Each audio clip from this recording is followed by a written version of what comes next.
اور احساس ہو گیا ہے کہ وہ راستہ غلط ہے، دین، تحصیل علم اور اس کے ابلاغ کا جو راستہ ہے وہ اصل کامیابی اور عزت کا راستہ ہے۔ تو یہ نوجوان جو آپ کے ساتھ ڈاکٹر صاحب ٹیم میں شامل ہیں، یہ اس لحاظ سے لائق تحسین ہیں، ورنہ دنیا بھٹک رہی ہے، نہ جانے کیا کیا حرکتیں ہو رہی ہیں۔ تو انہوں نے اپنا وقت اس طرح کے مشاغل میں لگانے کا عزم کیا، الحمدللہ، یہ اللہ تعالیٰ کی طرف سے بالکل، کوئی خاص شک نہیں، فضل ہو گیا ان کوئی پر۔ شک نہیں جی، اس میں۔ تو اس ڈاکٹر کے صاحب، بعد آپ شروع کریں جو جن موضوعات پر ہم بات آج کرنا چاہتے ہیں۔ ٹھیک۔ تو ڈاکٹر صاحب، جیسا کہ قرآن مجید کی آیت ہے، روزے کی فرضیت کے حوالے سے ہم سنتے رہتے ہیں، یا ایھا الذین آمنوا کتب علیکم الصیام کما کتب علی الذین من قبلکم لعلکم تتقون۔ آپ کیا سمجھتے ہیں کہ لعلکم تتقون کا تعلق کیا صرف روزے کے فقہی مسائل سے ہے، یا کچھ اور بھی اس میں کہا جا سکتا، کچھ اور بھی ہے جو ہمیں جاننا چاہیے؟ جزاک اللہ خیر، یہ بہت زبردست سوال ہے، اور اس میں کوئی شک نہیں ہے کہ اس پر جتنی بھی گفتگو کی جائے کم ہے۔ رسمی طور پر ہمارے ہاں جو گفتگو چل رہی ہوتی ہے رمضان المبارک سے پہلے، جو آخری جمعہ ہوتا ہے شعبان کا، اس میں بھی، اور پھر رمضان کے دوران دروس میں بھی، تو ایک سطحی سا معنی تقوی کا بیان کیا جاتا ہے، اور پھر روزے کے احکام، اور وہاں تک ہم محدود ہو جاتے ہیں۔ جی، لعلکم تتقون، یہ گویا کہ اس روزے کا آبجیکٹو بتایا گیا ہے کہ صبح صادق سے غروب آفتاب تلک جو آپ کو بھوکا پیاسا رہنے کا حکم ملا ہے، تو اس کے پیچھے مقصد کیا ہے؟ مقصد یہ ہے کہ آپ کے اندر یہ کوالٹی پیدا ہو جائے، تقوی والی۔ تو تقوی کو سمجھنا یہ بہت ضروری ہے کہ تقوی ہے کیا چیز، جس کی بنیاد پر آپ دنیا میں بھی کامیاب ہوتے ہیں، اور اللہ تعالیٰ کے مختلف وعدے ہیں، وہ آیات اور وہ تفاصیل ہم کوڈ نہیں کرتے ٹائم کی وجہ سے، کہ جس میں اللہ تعالیٰ نے وعدہ دیا کہ کہیں پھنس جاؤ گے تو میں تمہیں نکلنے کا راستہ دوں گا، روزی ایسے ایسے راستوں سے دوں گا کہ تمہارے وہم و گمان میں نہیں ہوگا، اور آخرت میں جنت کا وعدہ دے دیا اللہ تعالیٰ نے۔ تو یہ اتنی قیمتی چیز ہے، اتنی اعلیٰ کوالٹی ہے، اتنی عظیم خوبی ہے یہ تقوی والی۔ تو یہ ہے کیا، اس کو سمجھنے کی ضرورت ہے۔ اگر آپ کے پاس ٹائم ہو تو میں اس کو تھوڑا سا ڈیفائن کرنا چاہوں گا کہ یہ 3 مراحل میں جا کے مکمل ہوتا ہے، اور یہ خوبی جو ہے یہ 3 مراحل سے گزر کر جو ہے نا اپنی فائنل شیپ میں آتی ہے۔ سب سے پہلا مرحلہ یہ ہے کہ انسان، اب یہ روزے دار ہو یا کوئی بھی مسلمان ہو، ویسے تو دیکھیں اللہ تعالیٰ نے ساری کائنات کے لیے حکم دیا کہ اسلام تمہارے لیے میں نے پسند کیا اور اسی کو اپناؤ، لیکن بہرحال فی الحال ہمارے مخاطب جو ہے وہ مسلمان ہیں۔ جی، تو اپنے اندر یہ خوبیاں پیدا کریں۔ نمبر 1، اللہ کا خوف اور اللہ کے ساتھ محبت۔ یہ دونوں جو احساسات ہیں بظاہر یہ ایک دوسرے کے متضاد لگتے ہیں، لیکن صحیح عقیدہ یہ ہے جو ہمیں قرآن و سنت سے ملتا ہے، وہ یہی سکھاتا ہے کہ یہ دونوں خوبیاں بیک وقت ہر مسلمان کے دل میں پیدا ہو جائیں، اللہ کا خوف بھی ہو، اللہ کے ساتھ محبت بھی ہو۔ دیکھیں پہلے باطل فرقوں کی ہم جو باتیں کرتے ہیں عام طور پہ درس نظامی میں بھٹک گئے، کسی نے کہا ہم اللہ کی عبادت صرف اس لیے کرتے ہیں کہ اس کا ڈر، کسی نے کہا نہیں صرف اللہ کے ساتھ محبت، تو دونوں غلط۔ تو دونوں ضروری ہیں، اللہ کے ساتھ محبت بھی، اللہ کے ساتھ اللہ کا خوف بھی۔ یہ پہلی سٹیج ہے کہ بندہ اپنے دل میں پیدا کر لے۔ اس کے بعد یہی دونوں فیلنگز پروموٹ ہوتی ہیں، ٹھیک، اور ان کا ریفلیکشن آنا شروع ہوتا ہے۔ خوف کے جذبے کے تحت وہ تمام کام جن سے شریعت نے روکا ہے، اس سے روکا جائے، جن کو ہم گناہ کہتے ہیں اپنی زبان میں، ان سے اپنے آپ کو روک لیں۔ ٹھیک، اور محبت کے جذبے کے تحت وہ تمام کام جو اللہ کو پسند ہیں، جو اللہ نے کرنے کا حکم دیا، جن کو ہم نیکیاں کہتے ہیں، وہ بجا لائیں۔ وہ کیا جائے، ٹھیک۔ یہاں بھی یہ دونوں ضروری ہیں، ایک کافی نہیں ہے۔ صحیح۔ اس کی میں ایک مثال دوں گا کہ مثلا ایک بندہ نماز پڑھتا ہے، کرنے کا حکم دیا تھا، بجا لایا، نماز کا پابند ہو گیا، لیکن دوسری طرف اس کو چوری سے منع کیا گیا تھا، چوری سے نہیں رکا، چور نمازی سادہ لفظوں میں کہہ لیں، کیا اس کو ہمارا انسانی معاشرہ متقی مانتا ہے؟ صحیح، ٹھیک۔ نہ ہم اس کو متقی مانتے ہیں، نہ اللہ کا قانون اس کو متقی مانتا بالکل ہے ٹھیک ہو گیا۔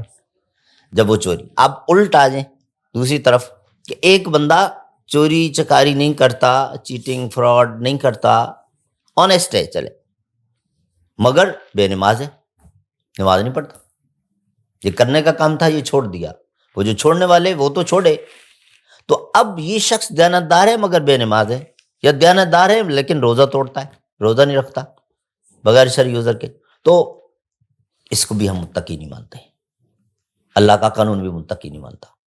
تو دونوں ضروری ہیں،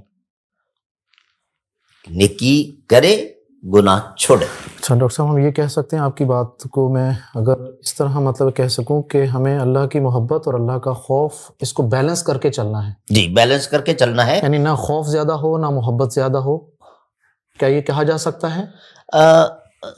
جی ایک حد تک ہم بالکل کہ جتنی اللہ تعالیٰ کا خوف ہو اتنا ہی اللہ کے ساتھ محبت بھی ہو، اور آسان کر دیتے ہیں نا اس کو جی جی، کہ اللہ کا خوف بھی دنیا کی ہر بڑی سے بڑی طاقت سے زیادہ، ٹھیک، سب سے زیادہ خوف بھی اگر کسی کا ہو تو اللہ کا ہو، ٹھیک ہو گیا۔ اور محبت بھی سب سے زیادہ جس کے ساتھ ہو وہ اللہ ہو۔ یوں بے شمار چیزیں ہیں جن کے ساتھ محبت، لیکن اللہ کے ساتھ محبت سب سے زیادہ ہو۔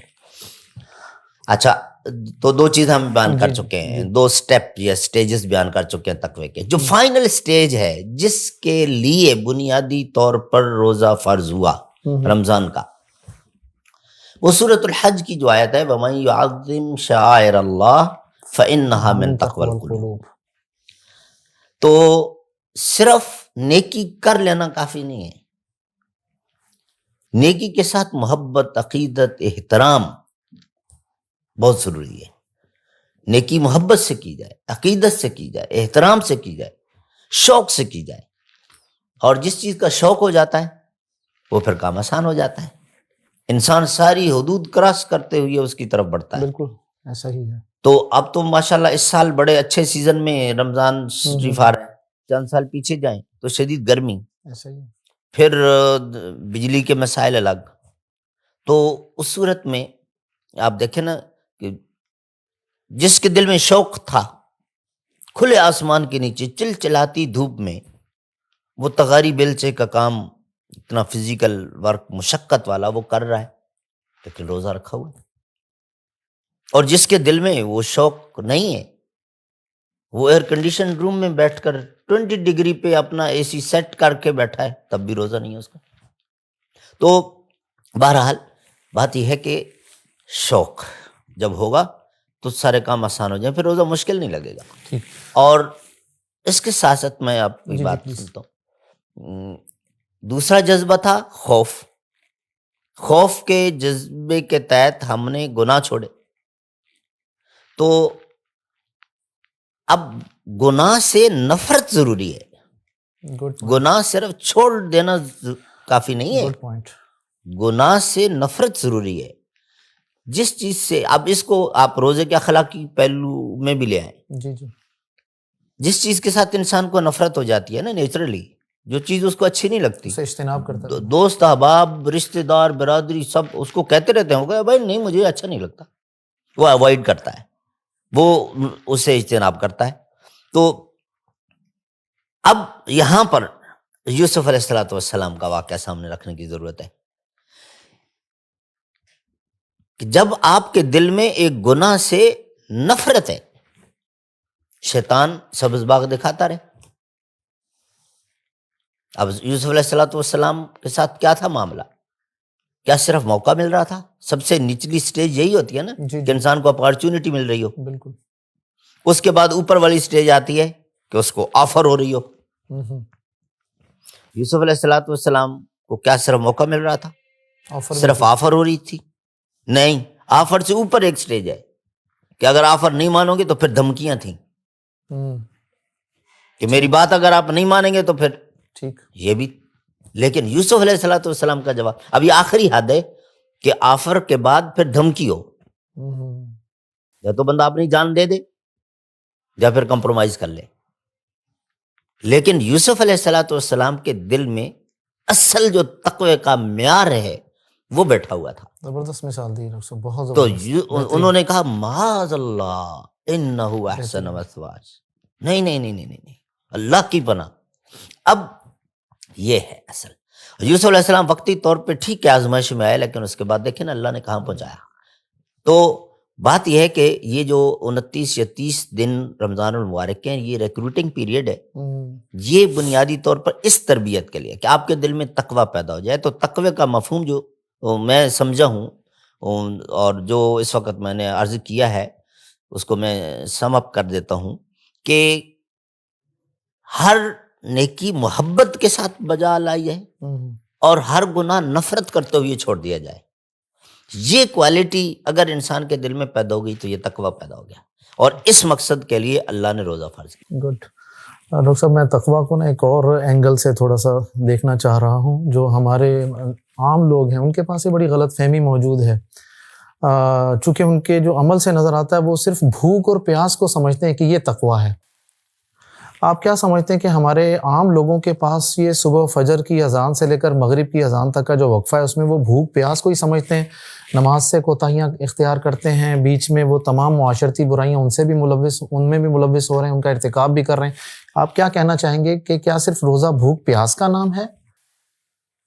دیکھیں اس میں پیارے نبی صلی اللہ علیہ وسلم کی واضح حدیث موجود ہے نا. علماء کرام کثرت کے ساتھ بیان کریں گے اس مہینے میں کہ من لم یدع قول الزور والعمل به فلیس للہ حاجۃ فی ان یدع طعامہ وشرابہ.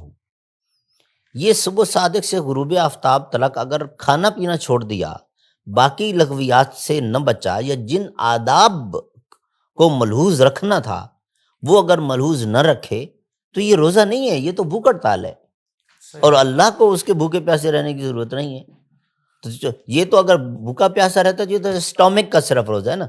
روزہ تو ہر عضو کا ہے، آنکھ کا بھی ہے، زبان کا بھی ہے، ہاتھ اور پاؤں کا بھی ہے، حتیٰ کہ سوچ کا بھی ہے، دل اور دماغ کا بھی ہے، کہ اس کی تربیت کرنی ہے نا. تقوی اصل جگہ تو وہی ہے نا، تقوی ہا ہونا پیارے نبی کا فرمان.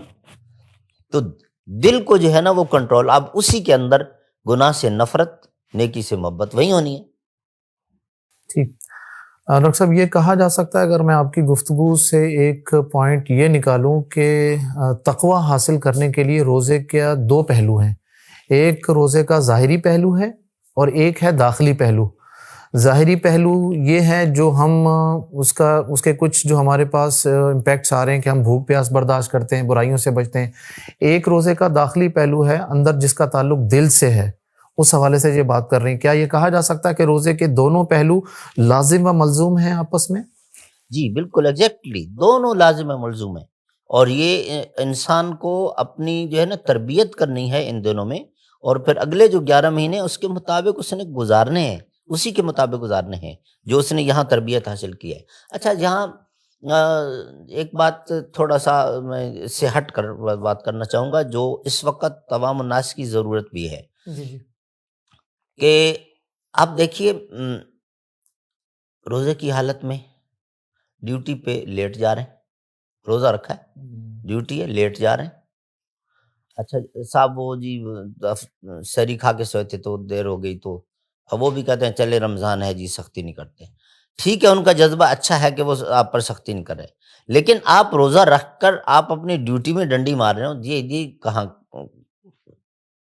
میچ نہیں کرتا. یہ روزے کے آداب کے منافی ہے. روزے میں تو اور زیادہ آپ نے محتاط ہو جانا ہے کہ آپ کا ایک ایک لقمہ حلال کا ہو، آپ کی ایک ایک چیز جو ہے نا وہ پرفیکٹ ہو، پراپر ہو، جو بھی چیزیں آپ پر ڈیوز ہیں وہ سارے ادا ہو رہے ہوں. یا چھٹی لے لے اور ڈیوٹی کرنی ہے تو ٹائم پر جائیں اور ٹائم پر رہیں، پورا ٹائم دیں. اس کے ساتھ ساتھ ایک اور چیز کہ روزہ حوصلہ سکھاتا ہے، صبر سکھاتا ہے. اور ہم صبح جاتے ہوئے بھی رف ڈرائیونگ کر رہے ہیں، جلدی پہنچنا ہے، لوگوں کو اوورٹیک کرتے ہوئے، تکلیف دیتے ہوئے، اور پھر افطاری کے وقت پہ بھی بڑی غلط انداز میں ڈرائیونگ ہو رہی ہوتی ہے.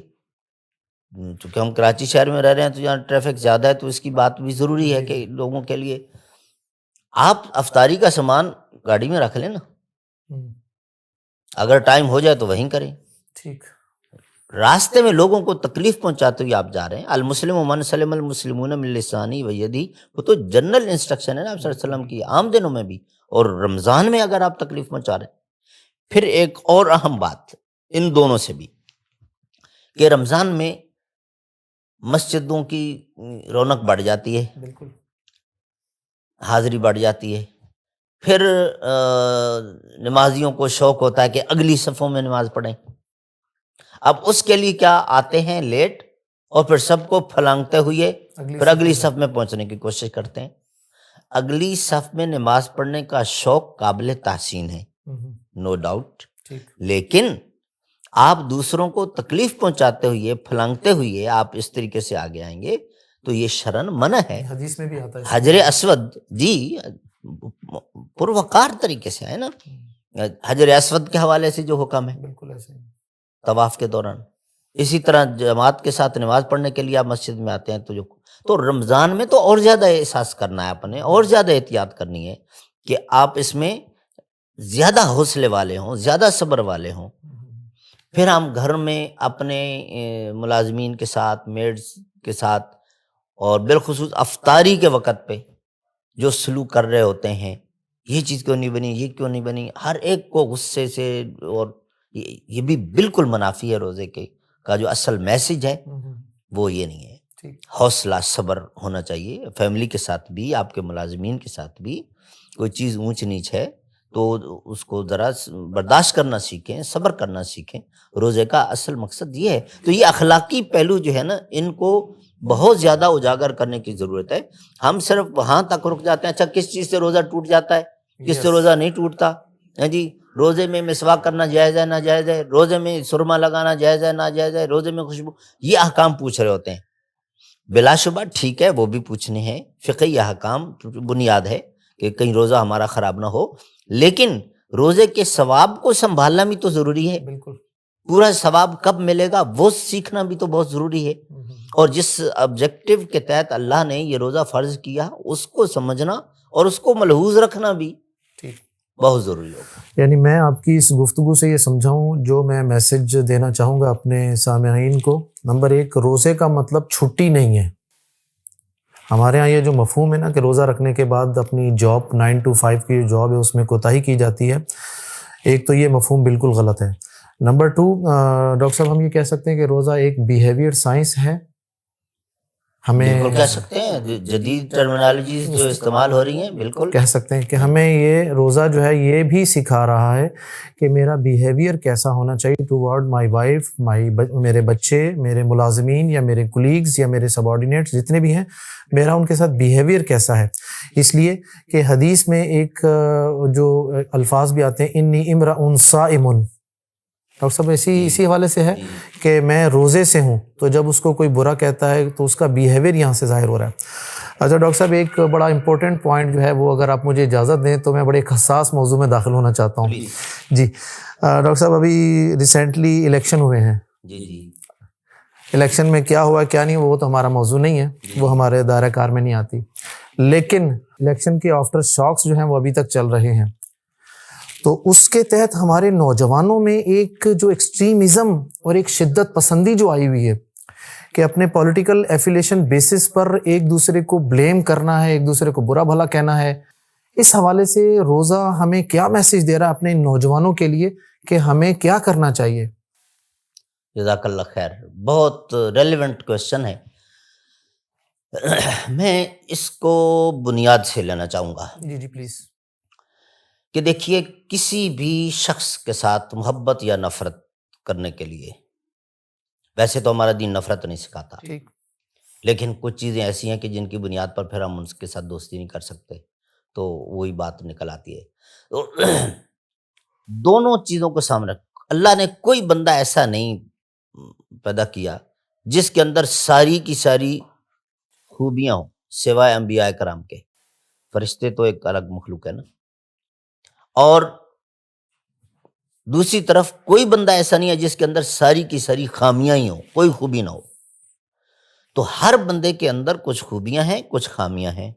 عدل یہ ہوگا، انصاف یہ ہوگا کہ آپ ان کی خوبیوں کو سامنے رکھتے ہوئے خامیوں کو نہ بھول جائیں، خامیوں کو سامنے رکھتے ہوئے خوبیوں کو نہ بھول جائیں، گڈ۔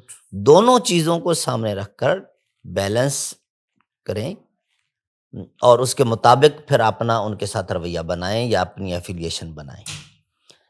تو یہ تو ہے بنیاد۔ اس کے بعد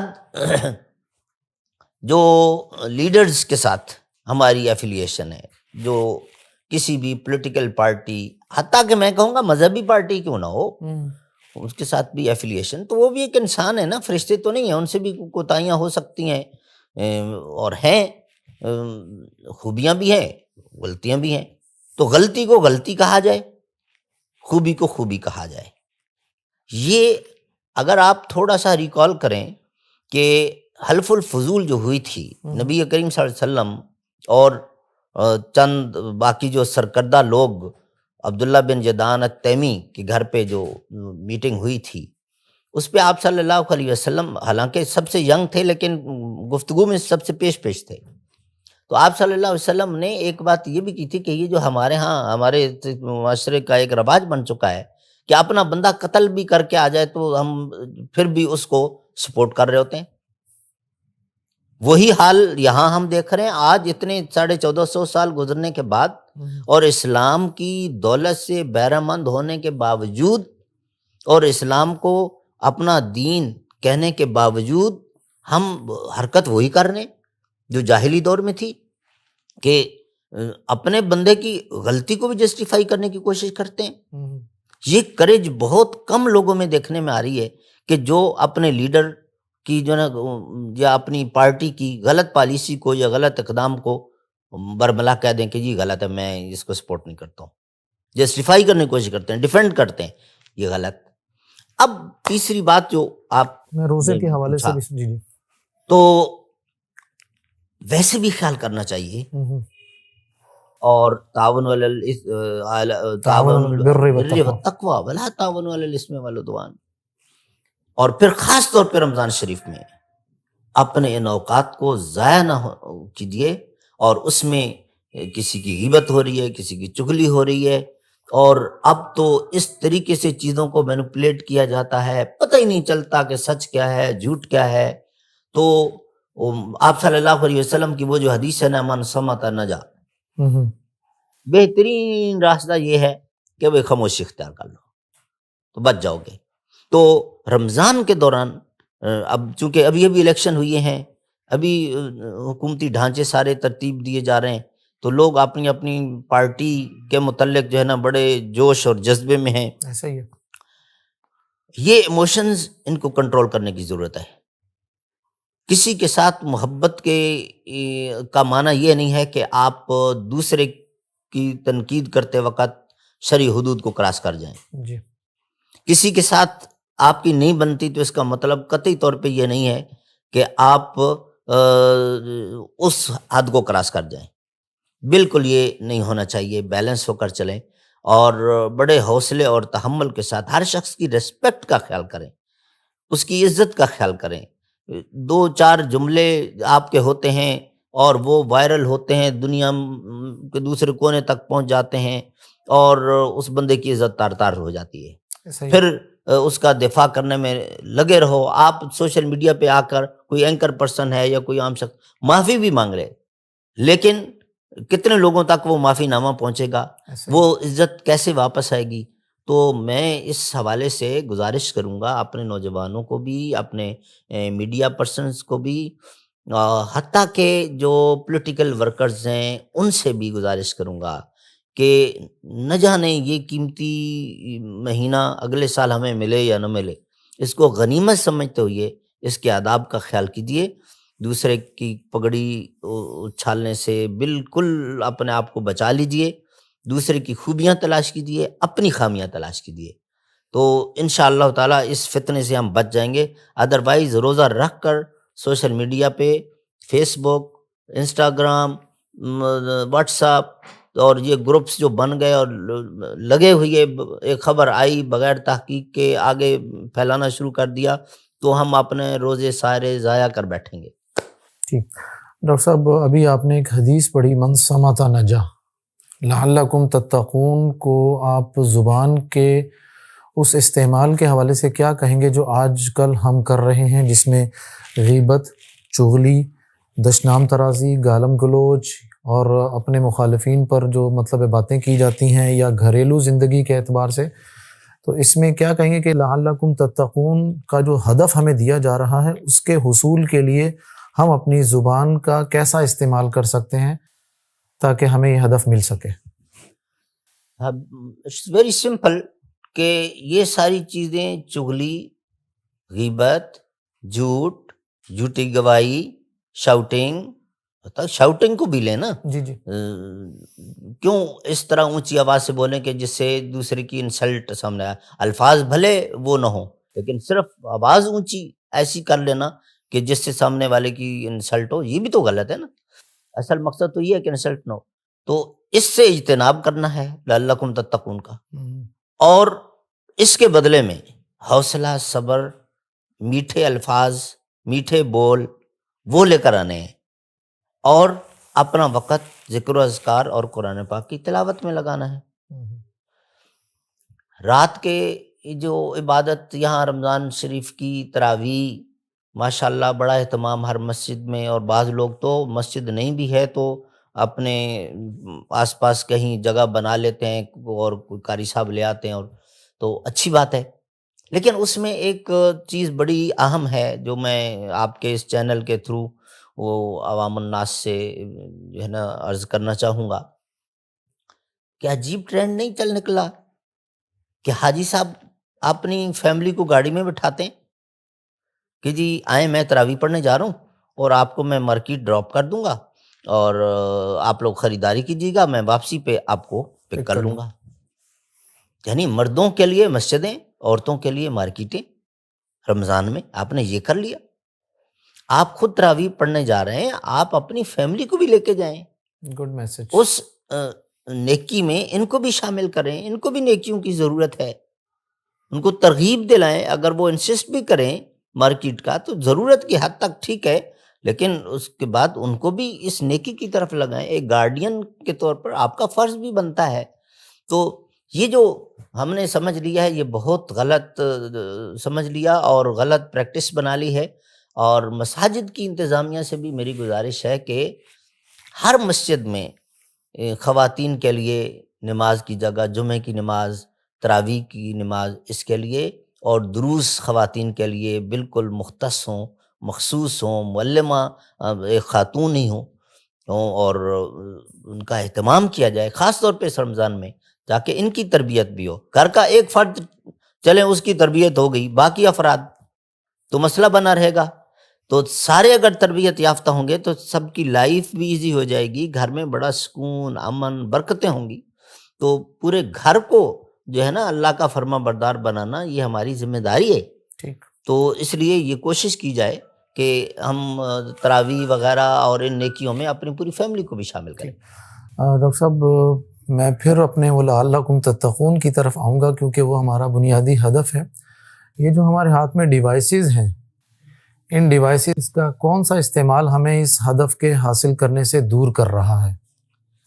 کیا بالکل رک جائیں ہم اس ڈیوائسز کے استعمال سے، یا اس کو پراپر جو ہمیں شریعت نے جو اجازت دی ہے اس حد تک استعمال کریں؟ کیا اس میں ایٹیٹیوڈ اختیار کیا جائے؟ مطلب دیکھیے، اس میں جتنی بھی جدید ٹیکنالوجی ہے اس کا مثبت استعمال میں سمجھتا ہوں کہ نہ صرف کہ جائز ہے، ضروری ہے، خاص طور پہ مذہبی طبقے کو۔ ٹھیک، ان کو ضرور سیکھنا چاہیے، آگے بڑھنا چاہیے، اپنے ہاتھ میں لینا چاہیے۔ اگر آپ نہیں آئیں گے آپ اس کو نہیں سنبھالیں گے، آپ اس کو استعمال نہیں کریں گے، تو جو شر پھیلانے والے لوگ ہیں سارے کا سارا ان کے ہاتھ میں آ جائے گا اور پھر شر اور زیادہ پھیلے گا۔ تو وَأَعِدُّوا لَهُم مَّا اسْتَطَعْتُم مِّن قُوَّةٍ کا مطلب کیا سمجھا ہم نے؟ یہ ساری چیزیں چھوٹی چھوٹی ڈیوائسز سے لے کر میزائل تک سب اس میں آتا ہے کہ یہ آپ دوسروں سے زیادہ سیکھیں، ٹھیک، دوسروں سے زیادہ استعمال کریں، لیکن مثبت استعمال کریں۔ گڈ، دین کی ترویج میں، مسلمانوں کی خدمت میں، اسلام کی اشاعت میں ان کا استعمال ہو۔ اور الحمدللہ جن لوگوں کو اللہ تعالیٰ نے یہ شعور دیا انہوں نے یہ کام کیے ہیں، کتنے اچھے اچھے سافٹ ویئرز بنے ہیں جو ریسرچرز کے لیے بڑے مفید ثابت ہوئے ہیں۔ جو کام مینولی پہلے کبھی سالوں میں ہوتے تھے وہ چند دنوں میں ہو رہے ہیں۔ تو اور باقی پھر یہ آپ کا سارا سیٹ اپ، اس کے ذریعے دنیا میں آپ کہاں سے کہاں تک اپنی بات پہنچا سکتے ہیں۔ تو ان چیزوں کو، یہ جو موبائل جیب میں موجود ہے، کوئی اور ڈیوائس موجود ہے، جتنی بھی ہیں اس وقت، ہر ایک کا مثبت استعمال نہ صرف کہ جائز بلکہ ضروری، یہ میرا موقف ہے کہ خاص طور پہ مذہبی طبقے کو لوگ صرف اتنا پوچھیں کہ جی اس کا استعمال جائز ہے، میں کہتا ہوں جائز نہیں ہے، واجب ہے۔ اس میں ٹی وی بھی آ جاتا ہے، باقی ساری چیزیں بھی، انٹرنیٹ اور ساری چیزیں آ جاتی ہیں، واجب ہے۔ جب یہ دور ہی اسی چیز کا آ گیا ہے تو آپ دوسرے کو ڈیفیٹ کب کریں گے؟ جب اس سے آپ کی سپیڈ زیادہ ہوگی، آپ کی سپیڈ اس سے کم ہے تو پھر آپ پیچھے ہیں۔ ڈاکٹر صاحب کیسے کہیں گے یہ ڈیوائسز کا استعمال ہمارا صحیح ہے یا غلط ہے؟ میرے ہاتھ میں ہے یہ، تو میں کیسے اس کو کلیئر کروں گا؟ روزے کی حالت میں بالخصوص اسپیسیفک اس پیریڈ کے حوالے سے بات کر رہا ہوں، ویسے تو جنرلی بھی بات کرنی چاہیے ہمیں اس موضوع پر۔ جی، آپ نے ڈیوائس کے متعلق پوچھا نا، تو دیکھیں یہی ڈیوائس ہے جس کے اندر بظاہر بالکل چھوٹی سی ہے، لیکن اس کے اندر پورا قرآن پاک موجود ہے، عربی متن ہے اور دنیا کی ہر معروف زبان میں اس کی ٹرانسلیشن اویلیبل ہے۔ اسی ڈیوائس کے اندر پیارے نبی صلی اللہ علیہ وسلم کی احادیث، آپ کے فرمودات کا پورا ذخیرہ موجود ہے اور ڈفرینٹ لینگویجز میں ٹرانسلیشن کے ساتھ موجود ہے، صحیح اور ضعیف الگ الگ کر کے بتا دیں۔ اسی ڈیوائس کے اندر آپ کو صبح شام کے سارے اذکار ملیں گے، اسی ڈیوائس کے اندر آپ کو وہ جو ہے سوال جواب کی صورت میں بہت سارا مٹیریل ملے گا اسلامک۔ اسی ڈیوائس کے اندر آپ کو علماء کرام کے خطابات، ویڈیو بھی آڈیو بھی ملیں گے۔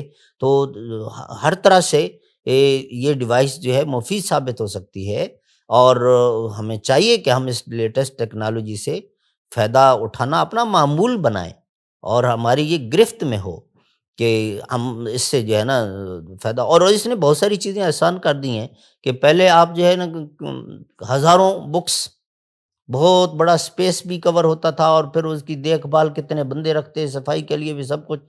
اب جو ہے وہ چھوٹی سی ڈیوائس ہے، وہ آپ کی موجود ہے، اور اس کو جو ہے نا اپنے استعمال میں لائیں، زندگی اور آسان بنائیں اپنی، وہ بہت ضروری ہوگا۔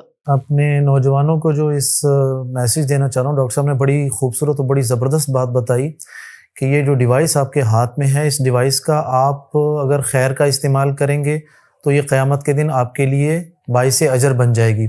اس حوالے سے روزے کی حالت میں جو آپ کا ایک شیڈیول بننا چاہیے، وہ ڈیفرنٹ قرآ ان کی تلاوت سننے کا، اور اس وقت ڈیوائسز میں مختلف جو اپلیکیشنز ہیں جس میں قرآن مجید کے تراجم اور تفاسیر ہیں ان کا مطالعہ کیا جائے، سیرت کے حوالے سے مطالعہ کیا جائے۔ یوٹیوب کو کوشش کیجیے، یوٹیوب ایک ایسی خطرناک چیز ہے کہ اس میں اللہ تعالیٰ اگر ہمیں اپنی عافیت عطا کرے تو ہم بچ سکتے ہیں۔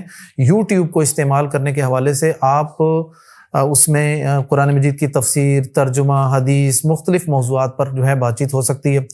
اور ایک اور چیز ڈاکٹر صاحب نے سب سے آخر میں جو بات کی، بڑی زبردست بات کی ہے، اس پر میں انشاءاللہ ڈاکٹر صاحب سے ابھی ایک سوال بھی کرنے والا ہوں۔ ڈاکٹر صاحب یہ بتائیے کہ تقوی کا تعلق ذکر کے ساتھ کیا؟ ابھی آپ نے اشارتاً بات کی ذکر اذکار کی طرف، تو تقوی کے حصول کے لیے ہمارے جو مسلمانوں کو جو ذکر اذکار وقت کے حوالے سے جو ان کا کیا ایک کانسیپٹ ہونا چاہیے؟ کیا کوئی خاص کوئی ذکر ملتا ہے اس حوالے سے روزے کی حالت میں، یا جو ہمیں مطلب مل رہا ہے وہ ہم کرتے رہیں؟ یہ پہلی بات تو یہ ہے کہ روزے کے حوالے سے سوائے ان طاق راتوں کے وہ جو حضرت عائشہ صدیقہ رضی اللہ تعالیٰ عنہ نے آپ صلی اللہ علیہ وسلم سے پوچھا تھا، تو آپ صلی اللہ علیہ وسلم نے جواب میں جو دعا سکھائی، اللہم انک عفو تحب العفو فاعف عنی، یہ کثرت کے ساتھ پڑھیں۔ اس کے علاوہ باقی اذکار پورے سال کے لیے ایک جیسے ہیں۔ گڈ۔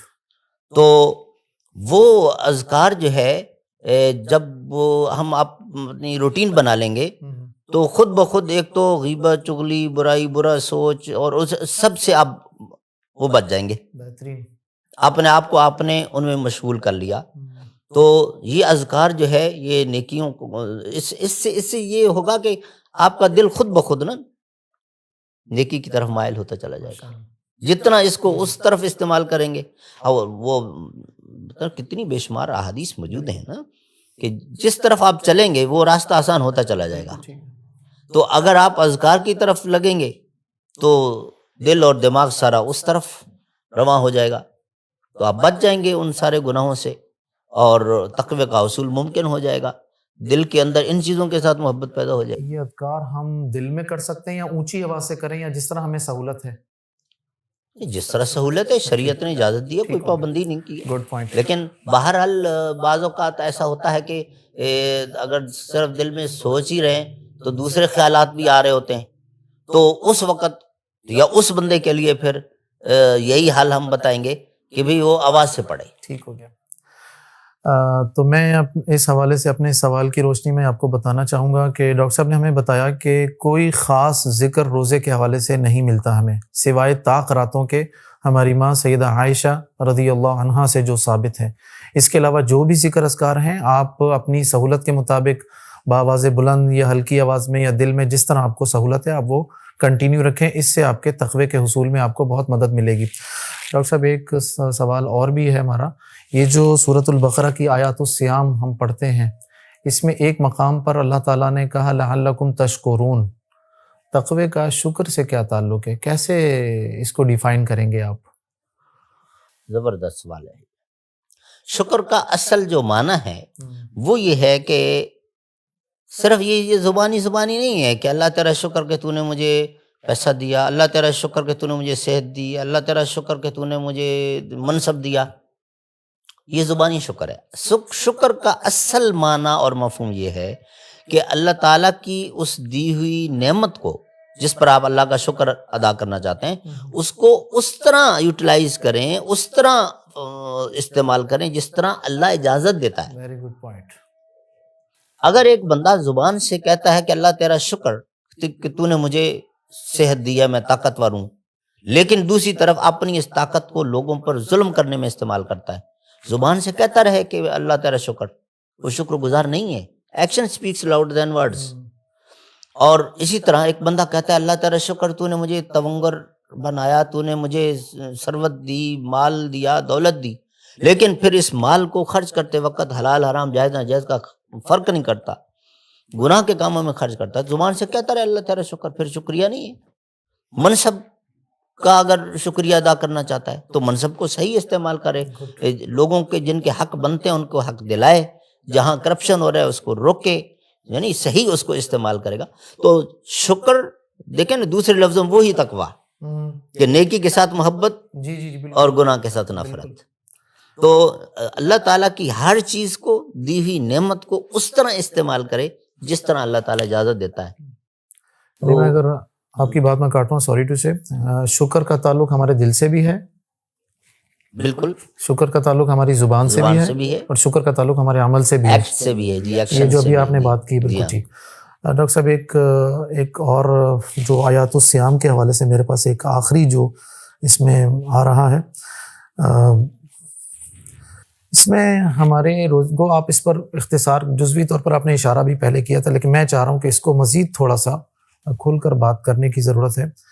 ہماری روزی حلال اور حرام ہونے کے حوالے سے ہمارے بہت سارے ایسے رویے ہیں، سوشل ایٹیٹیوڈز مارکیٹس میں بھی نظر آتے ہیں، ہمارے ٹوارڈ ہماری اپنی جابس کے حوالے سے بھی نظر آتے ہیں، جس کی طرف آپ نے اشارہ کیا کہ ٹائمنگ ہم پوری نہیں کر رہے ہوتے، 9 to 5 ہے تو 10 بجے پہنچ رہے ہیں یا چھٹی کر رہے ہیں۔ اس تقوی کے حصول میں کیا یہ بات رکاوٹ بن سکتی ہے کہ اگر ہم اپنی روزی کے حلال حرام ہونے کا خیال نہ رکھیں گے؟ یقیناً، کیونکہ دیکھیں نا بڑی وہ واضح احادیث موجود ہیں کہ اگر آپ کی ارننگ حرام ہے، پیٹ میں لقمہ حرام کا ہے، ستر پوشی کے لیے لباس حرام کا ہے، تو آپ کی تو دعا ہی قبول نہیں ہوتی۔ تقویٰ تو بہت اعلیٰ چیز ہے نا، بعد کی بات ہے، تو عبادت ہی قبول نہیں ہو رہی۔ تو اس لیے یہ چھوٹی چھوٹی چیزیں جو ہے نا، اور خاص طور پہ پھر رمضان شریف میں آپ مثلاً آپ کے آفس کی ٹائمنگ ہے 9 بجے، آپ نے سائن ان کرنا ہے، آپ 9:30 پہنچے، لیکن آپ نے وہاں پر 9 AM لکھا اور سگنیچر کیے، تو یہ جھوٹ ہے۔ جھوٹ صرف زبان سے تو نہیں ہوتا، ہاتھ سے بھی ہے، اور یہ ہاتھ سے جھوٹ بولا گیا ہے۔ تو بہرحال تقوی کا جو ہے نا، جو معنی مفہوم ہے، اس کو اگر سمجھ لیا جائے، مطلب بہت سارے مسائل حل ہو جاتے ہیں، سارے راستے آسان ہو جاتے ہیں، کہ سمپل سی بات ہے نا کہ بھئی ہر نیکی کے ساتھ محبت ہو جائے، ہر گناہ کے ساتھ نفرت ہو جائے، تو پیچھے کیا بچتا ہے؟ پھر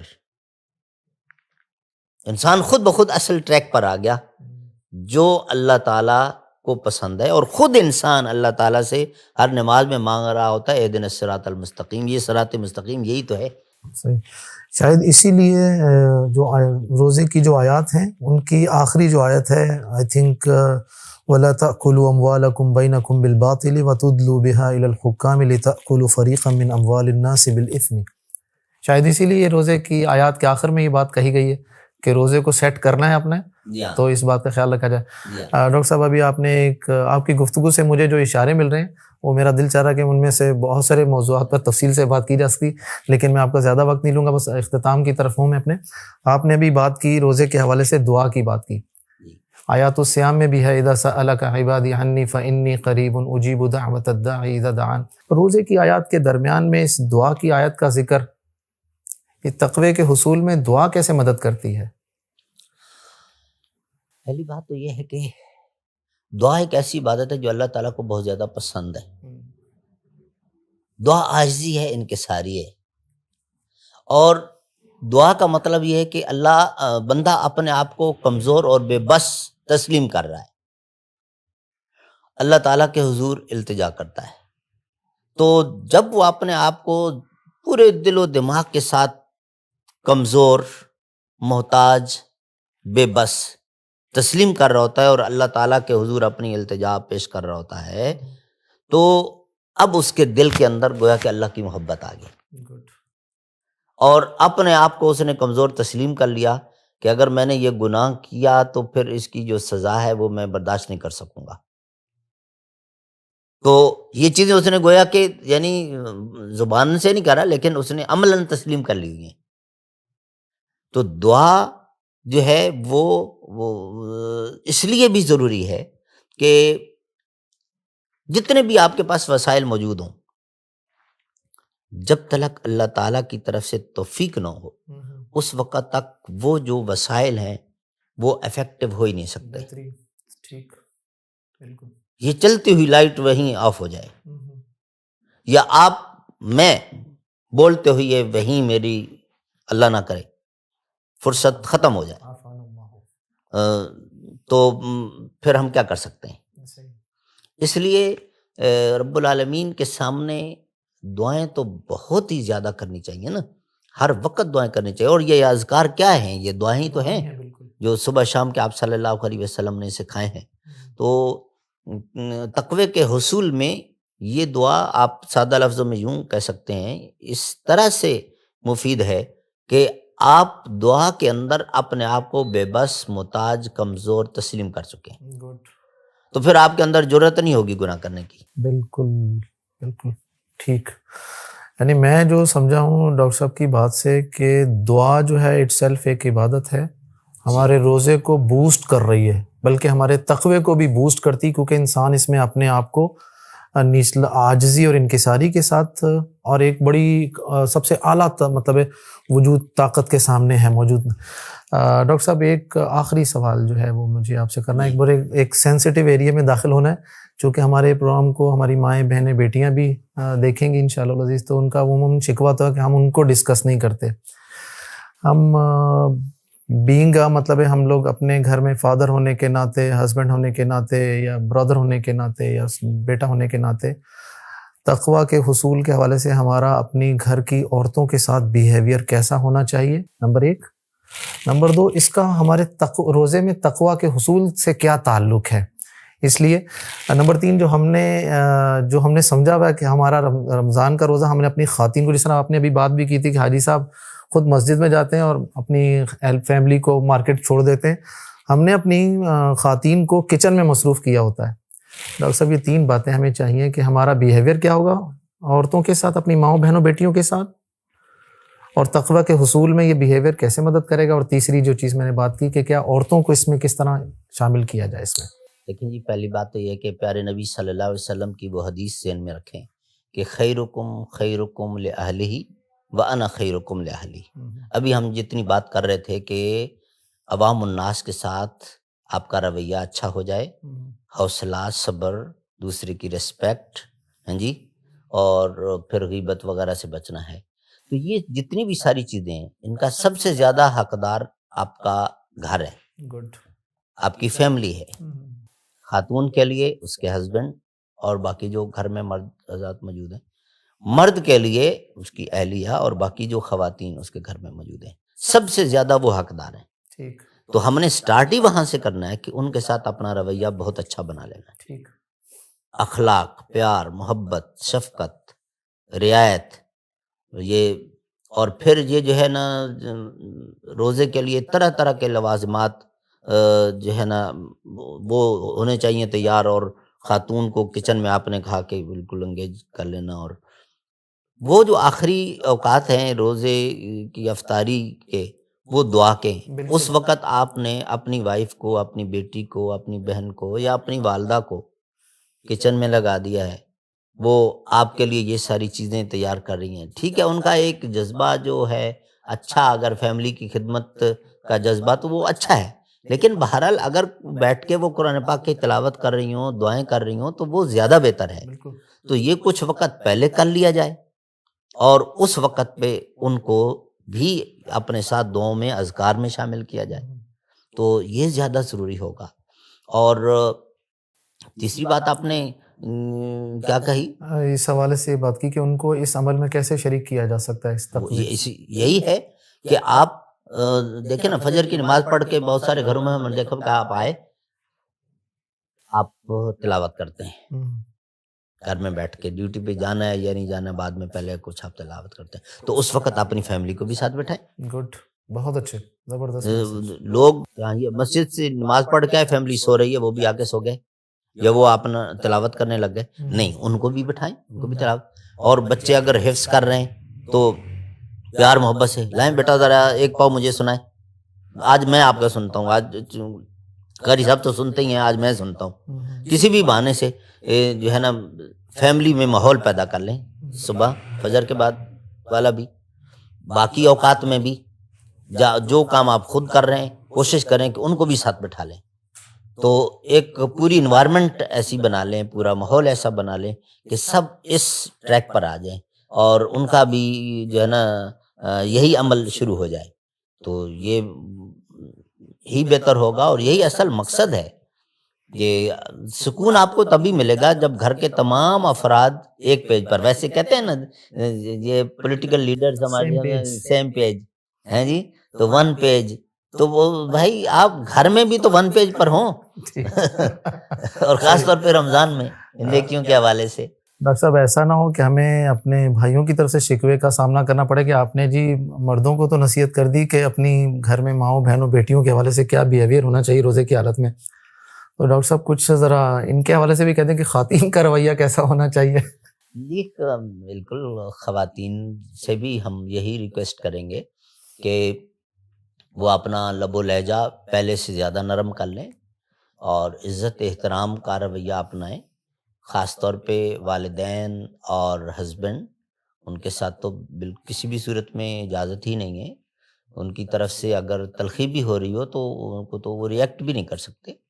تو اگر وہ اپنا روزہ بچانا چاہتی ہیں اور روزے کا پورا اجر و ثواب حاصل کرنا چاہتی ہیں، تو سارے احکام ان کے لیے بھی اسی طرح ہیں، آداب اسی طرح ہیں جس طرح مردوں کے لیے ہیں۔ تو اپنی خواتین، وہ مائیں ہوں، بہنیں ہوں، بیویاں ہوں، بیٹیاں ہوں، ان سب سے میری گزارش ہے کہ وہ بھی اس کو جو ہے نا اللہ رب العالمین کی طرف سے قیمتی جو ہے نا مہینہ، وقت، فرصت سمجھتے ہوئے ویلیویبل بنانے کی کوشش کریں اپنی ایک ایک نیکی کو، اور اس کے اندر اپنا مزاج نرم کرنے کی کوشش کریں، اپنے لب و لہجے کو نرم کریں، اپنی زبان کا غلط استعمال نہ ہونے دیں، گڈ. تو انشاءاللہ تعالی پوری کی پوری فیملی جو ہے اللہ تعالیٰ کی جنت کی وارث بنے. انشاءاللہ عزیز.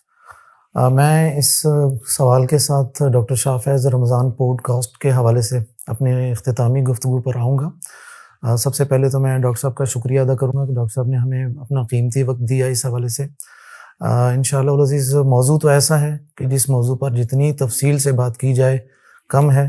ڈاکٹر صاحب کے جوابات میں بہت سارے ایسے پہلو تھے کہ میرا دل چاہ رہا تھا کہ میں اس پر مزید سوال کروں، لیکن تنگی وقت کی بنا پر بس میں اس پر اکتفا کرتا ہوں. اور سب سے جو موسٹ امپورٹنٹ جو بات مجھے کرنی ہے، ہماری یہ جو گفتگو ہے، میں دعا کروں گا اپنے لیے بھی اور آپ سب کے لیے بھی کہ ہمیں اللہ تعالیٰ اس کے مطابق عمل کرنے کی توفیق عطا فرمائے. اجازت دیجیے. السلام علیکم ورحمۃ اللہ وبرکاتہ.